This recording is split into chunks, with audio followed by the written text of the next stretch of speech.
severe drought. With the summer season here, a lot of people are expected to spend more time outdoors. So this morning, we're looking at the dangers of melanoma and how to take care of your skin. Dallas Santaveras joins us now from Kailua with more. Good morning, Dallas.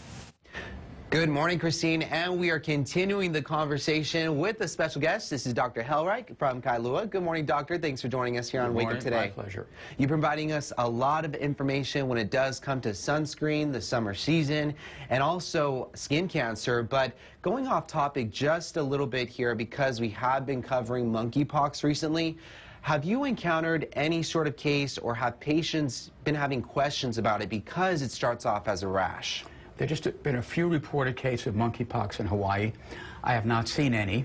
No patients have asked me questions about it. The rash that you see in monkeypox is sort of a cross between chickenpox and smallpox. Fortunately, it's not as severe as COVID, and there are antiviral drugs that can be used to treat it, and also there are vaccines that can be used to prevent it if it becomes a problem here in Hawaii. And if you all are interested in following up with the monkeypox cases, you can visit our website at KHON2.com. But moving back to the sunscreen, summer season, and skin cancer, we've heard different chemicals found in certain sunscreens that could be harmful to our bodies and also to the coral reef and to the marine life. What is your perspective on this? The American Academy of Dermatology has done extensive studies on this issue and have found that when it comes to the reefs and the marine life, it is the rising temperature of the waters that cause it, not the chemicals in the sunscreens. Also, in studies of rising incidence of malignancy, there's been no significant increased risk of cancer with the use of these sunscreens. These are theoretical risks, but have not borne out in any clinical studies. Therefore, we strongly disagree with the legislation that was enacted here. Keep in mind that we have thousands of tourists coming in every day from the mainland and elsewhere in the world, bringing their banned sunscreens into Hawaii.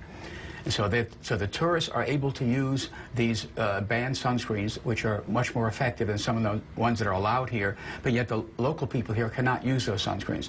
That makes no sense to me at all. And that's been an ongoing story, and you can follow that on our website at KHON2.com. And last question right here, when it comes to the different skin colors that we all have, does that put anyone at risk more than others as far as people with more fair skin and people who have much more darker skin? Yeah. Caucasians with blue eyes, red hair, freckling, who always burn and never tan are at the greatest risk. Okay, and the darker your skin, the less easily you burn, the more easily you tan, the lower the risk. But nobody's at no risk. I've seen skin cancers and melanomas in people of all skin types here in Hawaii.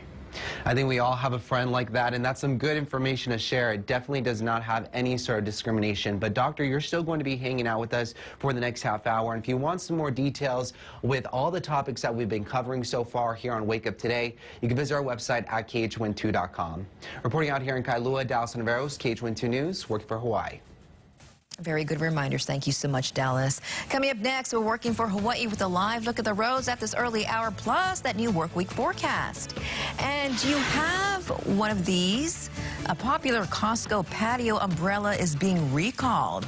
We'll tell you about the possible danger when we come back.